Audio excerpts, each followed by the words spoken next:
Okay, so i-discuss na natin yung multiplying polynomials. So, number 1 example. Let's say meron tayong x times x. So, pag minimultiply natin yung polynomials, ang ginagawa lang natin dito ay ina-add natin yung exponent ng dalawang magkaparehong variable. So, since yung x natin ay may invisible na 1, at pati na rin yung isa, therefore, x times x is x. I-add natin yung exponent. So, 1 plus 1. Therefore, the answer is x squared. Okay, let's go to number 2 para mas clear. So, lagyan na natin ng number. Let's say 3x times 4x. So, again, sinabi ko kanina na pag yung isang variable ay walang exponent na visible, meron siyang invisible na 1. And pag may number na nakikita sa katabi ng ating variable, o yung tinatawag natin na numerical coefficients, ay imumultiply lang natin yung dalawang number. So, 3 times 4 is 12. At magkapareho yung variable na x, copy mo yung variable, at i-add yung exponent, which is 1 plus 1. So, our answer is 12x squared. Number 3. Lagyan na natin ng negative. So, negative 3y plus the times 2y squared. So, simple rule, just multiply the numbers. And then, pag magkapareho yung variables, i-add yung exponents. Don't forget, merong invisible na 1 dyan sa ating y. So, negative 3 times 2 is negative 6. Copy mo yung variable na magkapareho at i-add yung exponent nilang dalawa. 1 plus 2 is 3. So, yun ang ating sagot. Okay, more examples. Yung sari-saring case na example. So, let's say, meron tayong negative 2x times negative 3ab. Okay, yung kaibahan ng example nito sa ating previous ay walang variable na magkapareho na minumultiply natin. Mas easy kasi ito actually kasi ito yung gagawin natin. So first, syempre, i-multiply natin yung coefficients. So negative 2 times the negative 3 is positive 6. Walang magkaparehong variable sa kabila. Walang x sa kabila, wala ding a dito sa kabila at b. Yung gagawin mo lamang ay ipagtatabi-tabi mo lang yung mga letters. So, dapat naka-alphabetical order. So, 6, yung una yung A, then yung B, then yung X. That is our answer. Number 5 example. So, negative 3A times the negative 6AB. So, merong letter A sa kabila at meron din dito. So, stick to the rule. I-add natin yung exponent. Pag walang number sa taas, may invisible na 1 yan parate. So, negative 3 times the negative 6 is positive 18. Yung A, copy.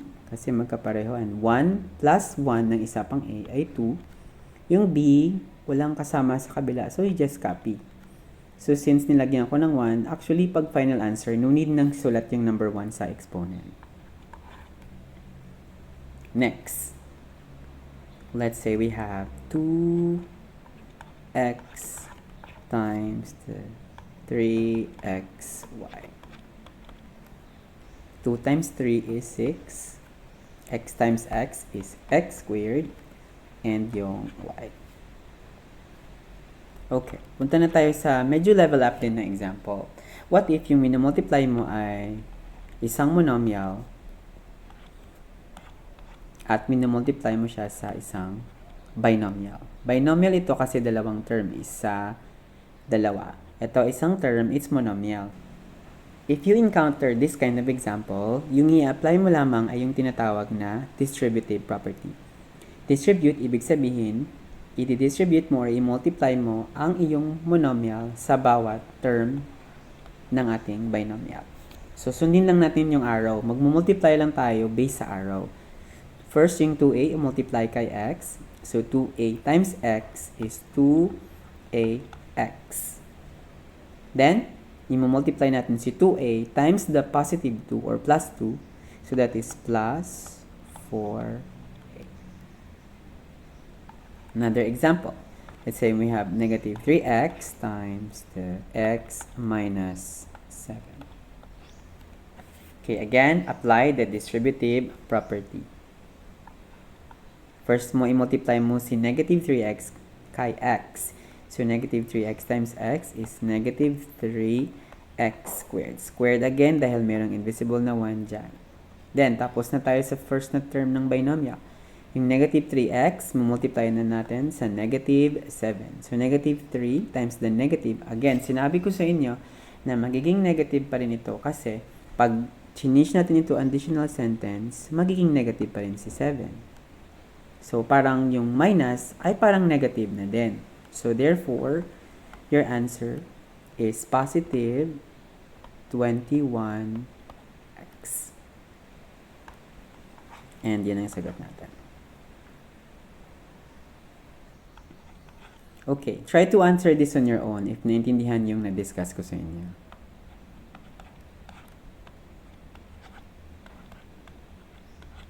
Okay, I'll give you 10 seconds. Pwede ding i-pause yung video if you think hindi enough yung 10 seconds.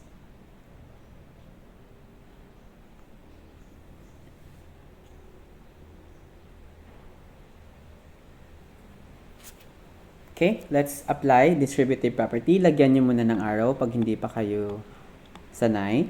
So, 2x times 3y is 6xy. 2x times 2 is positive 4x. And that's it. Last example.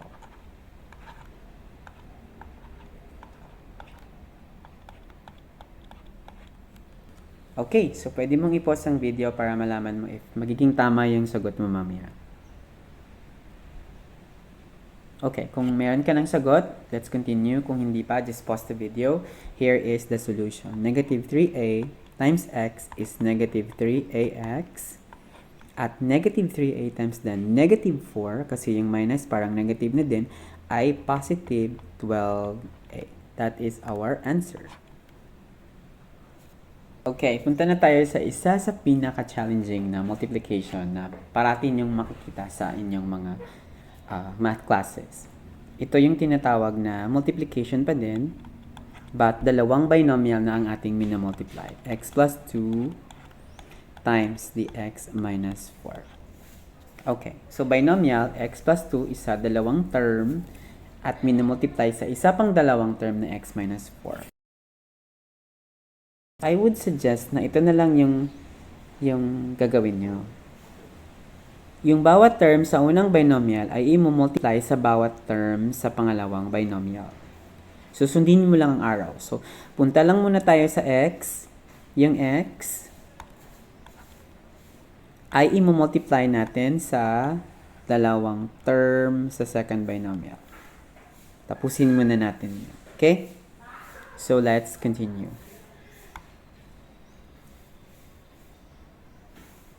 X times x is x squared. X pa din. X times negative 4 is negative 4x.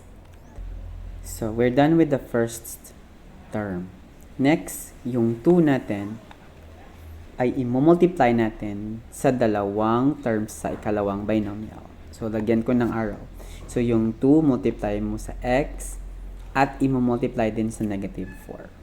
So, let's continue. 2, positive yan kasi plus at saka yung x walang negative. So, parang positive 2 times x. So, positive 2 times positive x is positive 2x. Yung plus ay pwede mo na rin yang kung i-consider na positive. Next, tapos na yung 2 kay x. So, yung 2, i-multiply na din kay negative 4 or minus 4. So, positive 2 times the negative 4 is negative 8. Alright, so we're almost one step closer to our solution. Now, hindi yan natatapos yung ating solution kasi dapat nasisimplify. So, if you analyze our answer, meron tayong dalawang terms. Kasi, di ba, isa, dalawa, tatlo, apat na term. Right? So, kung meron sa term na pwede mong i-add or i-subtract, ay dapat na i-add or i-subtract mo talaga. So, if you have noticed, meron tayong term, yung second tsaka third term ay magkaparehong merong x. Therefore, pwede ko din siyang i-subtract or i-minus, right? So, therefore, magsisimplify pa tayo further. So, in that case, itong dalawang to ay pwede nating ma-add or ma-subtract. So, yung x squared, wala namang ibang term na merong x squared. So, copy mo na lamang yung hindi mo matatouch. And then, negative 4x, again, yung minus ay parang negative yon. So, negative 4x plus 2x is negative 2x. And yung minus 8. Yung first term ay merong squared. So, hindi na natin ma-add sa x kasi wala itong exponent, 1 lang. At yung last term ay constant or walang letter. So, therefore, this is our final answer. Okay, let's try another example para mas mapapractice. So, x plus 5 times dx plus 3. Sige, try natin na plus lahat. Walang negative. Again, yung first term multiply sa dalawang term sa kabila. Pag natapos mo na yon, second term multiply sa dalawang term sa kabila. Yun ang ating order. So, x lang muna. X para sa dalawa, 5 para sa dalawa. X times x muna is x squared. X times 3 is positive 3x. Positive lahat kasi walang negative dyan or minus. So, safe kayo sa signs. We're done with x. Punta na tayo sa 5. Multiply mo yung 5 sa dalawa sa kabila. 5 times x is positive 5x. And 5 pa din para kay 3 is 15. So again, hanapin mo yung pwede pang ma-add or ma-subtract or ma-simplify. Yung dalawang to ay may parehong letter x. So similar terms sila. So 3x plus 5x is positive 8x. Yung x squared, wala nang ibang kasamang merong x squared, tsaka yung 15. And this is our answer.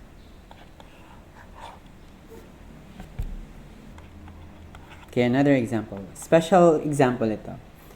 X plus 2 times dx minus 2. So, almost the same yung dalawang binomial except sa plus at minus sa gitna. So, titignan natin kung ano yung magiging sasagot mamaya. So, again, yung x multiply sa dalawang terms sa kabila. So, x times x muna is x squared. Yung x times the negative 2 is negative 2x or minus 2x. Punta na tayo kay 2. Kay x muna. So, 2 times x is plus 2x.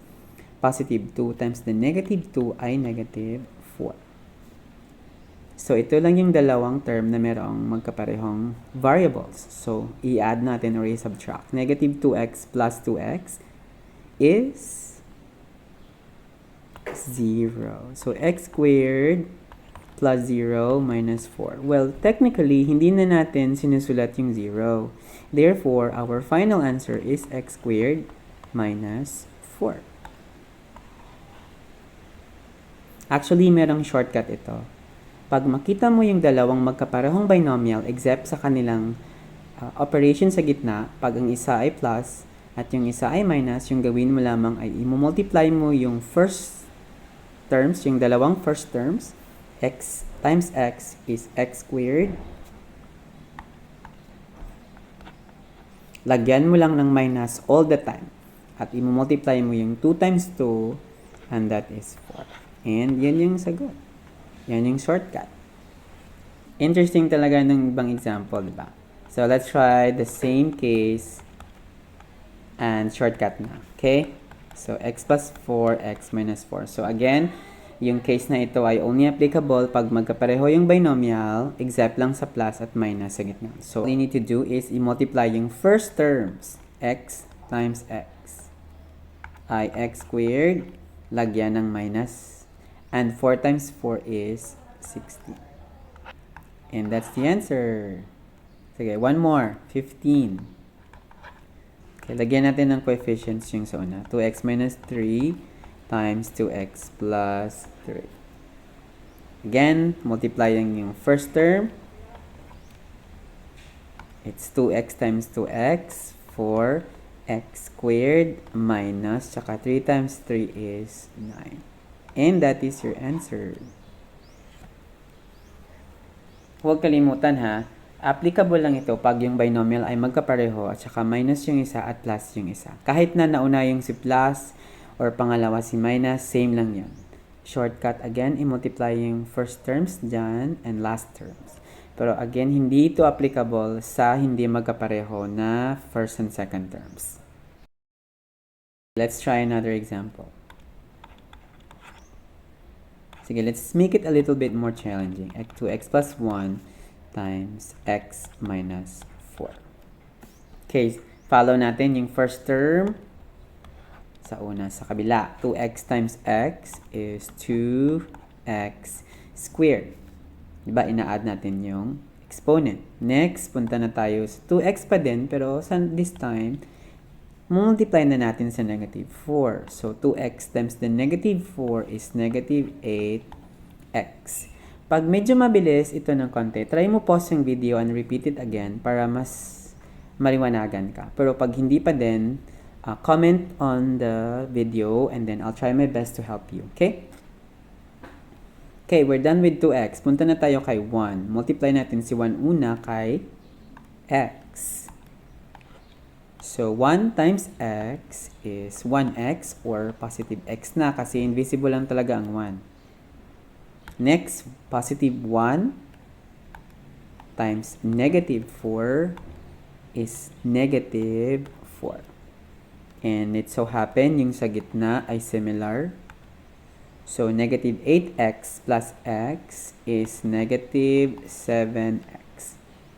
Si 2x squared, copy mo na lang. At saka si minus 4 kasi wala silang ibang kasama na similar na term. So, our answer is 2x squared minus 7x minus 4.